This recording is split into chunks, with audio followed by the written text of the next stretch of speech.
Health basket, organic healthy food. Indian flower, we have multi-range of leggings and jeggings. I heard that Morpheus, the way you say the alphabets is very different. So could you just quickly go for it, please, for all our Indian Of fans? course. So it is Abaka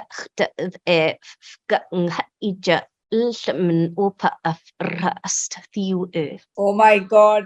All I understood is that's it. But also we share something with our languages because there's Wenglish in Wales, which is a mixture of Welsh and English. Yeah. Which is also lots of people in India speak like that, which I kind of And I really guess like. it's like I'm sorry, and I guess it's like 29 letters, if I'm not wrong, It the is. alphabet. Yeah, if I'm not wrong. All right, I think I've made a good research on that. Yeah, Anyway, very good. when you say rings of power, it's got so much of power. It has got so much of weightage.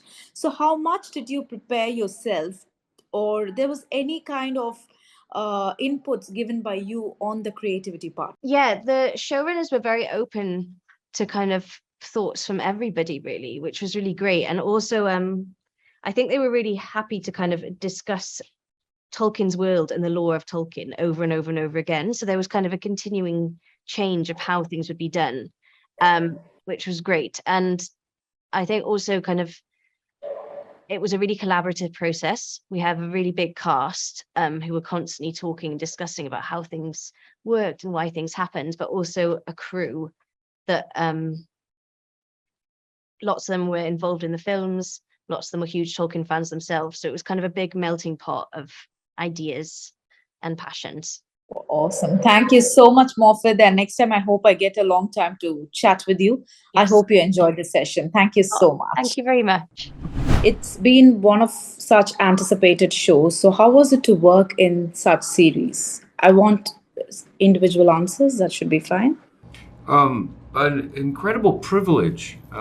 You're right. I think people are excited to see it, but frankly, on our behalf, I think we're really excited to show it.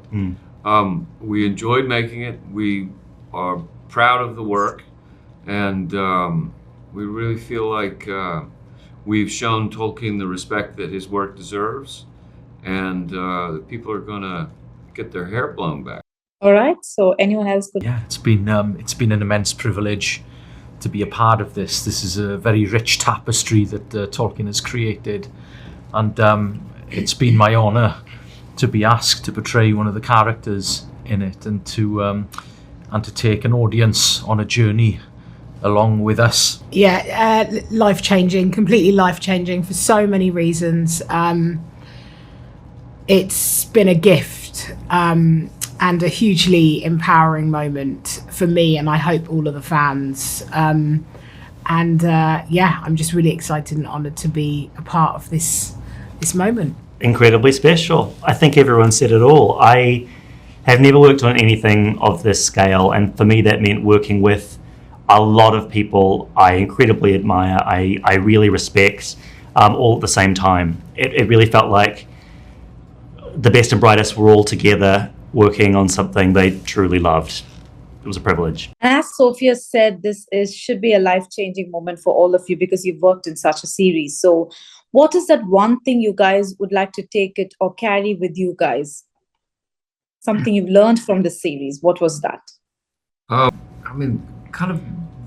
me, one of the most joyous parts about it is that I really like all the people that I work with, which is incredibly rare. I mean, in any profession, oftentimes you tolerate the people you are working with.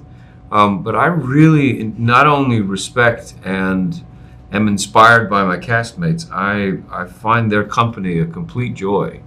And the prospect of the show continuing and us having more time together, I'm very excited about. We like you too. Oh, we got together and we spoke about it. And we like you too. The jury was out? You weren't sure for a minute? Yeah. He doesn't speak for all of us. I'm so happy that all of you are sharing your own ways and thoughts through this interview. I'm so happy about that. Thank you so much for that. You're so welcome. A lot of various creatures in this series. So, how do you look at these part of these things in this series? The different creatures? Yeah. I think you can see, I think everybody can see themselves in each species, and that's the beauty of Tolkien's work. That you can, that everybody will have a different experience, and everybody will have a different, their imagination will be different, their fantasies will be different, but they will all be able to relate to each species in their own individual way. And I think that's the beauty and the brilliance and the genius of Tolkien's work. Sorry, go ahead. No, go on. I know I've spoken a lot, so tell me. You haven't.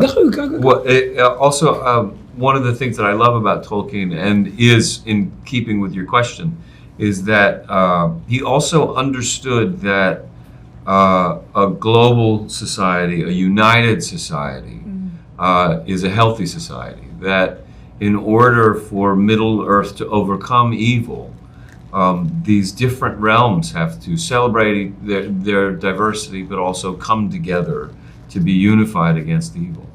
It was wonderful, and good luck to the entire team. Thank you Thank you so so much. much. Pleasure talking to you. There are a lot more characters and a lot more jargons in this movie and a lot more informations too. But how do you guys think this is going to connect to the worldwide audience? I want all of you to answer individually, quickly. Fantasy. It's a fantasy world, Middle Earth, and it's definitely a key way for anyone to associate with this world in either personally, within their family, their country, or globally. Yeah, every storyline has a very sort of, I think, recognizable relationship dynamic. Yeah. I think that even though it's set in a fantastical context, the themes are universal, and so I hope that people will resonate with and connect to them. Yeah, the heart of Tolkien is about others and otherness and diversity of what you can bring, and bringing that together to get to an end point. So I think everyone will see themselves represented in that. Beautiful. And since it's been a massive production, so at any point of time you guys felt like any pressure, and how do you guys do phrase on that part? Since it's a big production, so how did you guys work on that part? On the pressure, how we handled the pressure, you mean? Yeah, exactly. By helping each other. It's lucky that it's such a big ensemble cast, because you have lots of friends to turn to when it gets hard. There's a good support group amongst the cast.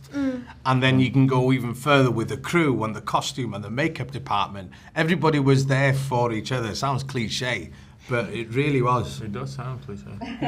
Well, maybe it is.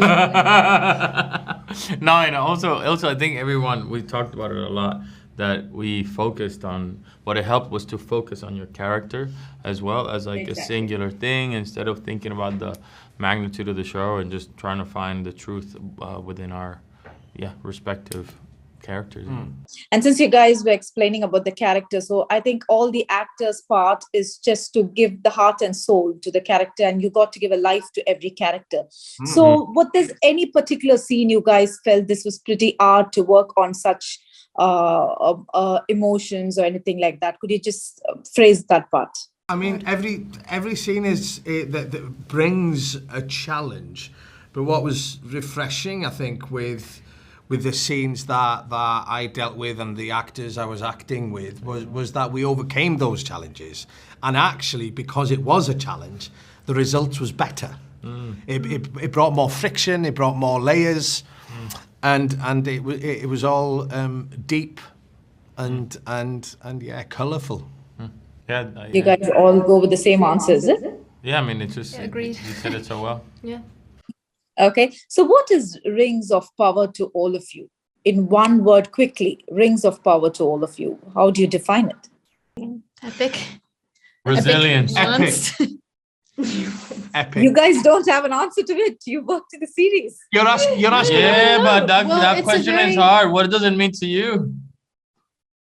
To me, as a fans, I would say, because we love the fantasy world, we always think over imagination. But that's the reason I asked you, since you guys have worked in this series. So what was it to you guys? That's a good one. I think, I mean, the thing is that it's so expansive. You thought I would not give an answer to it, right? But No, I was gonna piggyback on it. I was like, whatever she says, I'm gonna take a word from it. So thank you. Yeah. No, it's just so expansive. You know, it's so expansive. But I think in terms of the rings of power going to Tolkien, it's a genesis. It's the beginning of a lot. You know, it's that genesis, the point of decision, I would say. Yeah.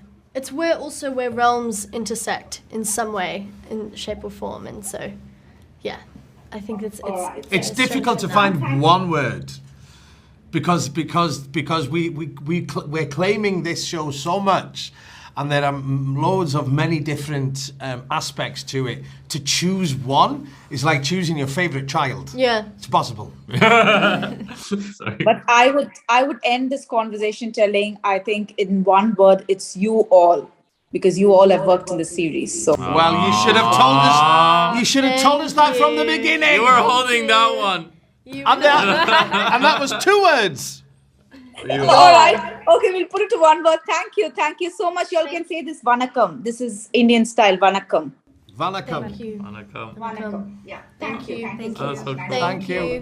This is such a big expectation for a long time to all the audience out there. So when the Lord of the Rings have a huge fan followings, why make the Rings of Power as a series and not as a theatrical movie? Could anyone just give me an explanation on this? I think it's because the story is so colossal. And we've been talking earlier today about how it's been a real luxury to have the time to really luxuriate in the story and detail the story. You don't want to compress anything into a 2.5 hour movie. So it's because there's so much material there. It can easily withhold 5 or however many series. Well, yeah, you can almost tell it at the speed of a novel, which is where well, at least the Lord of the Rings comes from a novel. But the amount of storytelling outside of that Tolkien had created, there's room. I think they said 50 hours. I can see 100 hours easily. You could do if you had the time. But also, TV isn't what it used to be. It's advanced so much, and to be able to take advantage of what TV is today, and also have Tolkien put into people's homes on a weekly basis, I think is quite special. So could you just quickly tell me, because since you've been working in such a massive production, there was any kind of pressure you guys felt at any point of time? I think the only pressure I felt was on day one, when I turned up for my first day of work on the set, and the sets are big, and it's quite you're in awe when you step onto something like that, and there's lots and lots of people around. And my first day was a very small, intimate scene with Robert Aramey, who plays Elrond. And it was just a very whispered conversation, but in this enormous forest with lots and lots and lots of people all looking into monitors. And that was pressure. That's pressure, because you want to, obviously you wanted to come up with the goods and do a good job. So I don't recall ever feeling that nervous on a set before. Yeah, and I just back off that. One of my first filming days was with Markella, and we have a scene where we run up a rock, and then she shows me what's behind the rock. And it was so funny because when we were running up, we couldn't see anything that was behind it, and then it was like we had a genuine reveal because I didn't know what was behind it. We get up to the top of the rock, and it's just 400 people staring at us and looking at us. But obviously not looking at us, they're just looking at whatever it is they need to, they're looking at the lighting, looking at the, they're looking at the shot. But they were just, and then it was just cut, and then all these people just went, okay, right, so what are we gonna, And I remember just standing at the top of this rock going, oh my God, what is this? It was amazing. Yeah, I think that was the sort of only time that I was kind of okay, whoa, there's a lot of people working on this. And I'm sure you guys would have had a great experience working in the series, I believe, right? Yeah, very much so. Amazing. Yeah. All right. Thank you so much. Thank you so much for your time. Thank you very much. Lovely to speak. Thank you. Bye. We have experienced as a theatrical with the Lord of the Rings, and now it is in the OTT. So how do you look at this difference now? I think the really exciting thing for us as storytellers is that we get to do long-form storytelling. So we really aspired to do something really cinematic and special that could be on television and in people's homes, as finely crafted as the best movies, that you can think of. and with the longer journeys where we can follow our characters a bit more as they have long arcs and surprising twists and turns. And for us, we hope that's a really exciting sort of new moment in storytelling and what's possible. And it's something that feels like has only sort of accelerated in the last few years, and it's something we're really excited for viewers to see. You know, Tolkien's world is so unbelievably rich and layered and dense and has such incredible history. There's thousands of years of Middle-earth mythology that he crafted and left for us to try and adapt. You know, having the space of a 50-hour story, which is what this has been designed as from the beginning, allows you to really sink into this world. And in each of these cultures, you know, season 1 we have 5 or 6, depending on how you count them, storylines. There's, you know, a dwarven storyline over here, there's elves over there, there's other elves over there, there's the men of Middle-earth, the men of Numenor, and then we have our Harfoots, our sort of hobbit ancestors. And each of these worlds you know, is filled with imagination and lore from the books, and being able to actually take a little more time and get in depth on how these people see themselves and each other and where they are in their development has been, you know, a real joy as storytellers, and we hope it brings people who watch even closer to the books. Exactly. But as you said, since it is like, see, we look upon to the fantasy world, there's much more beyond the imagination, as you said.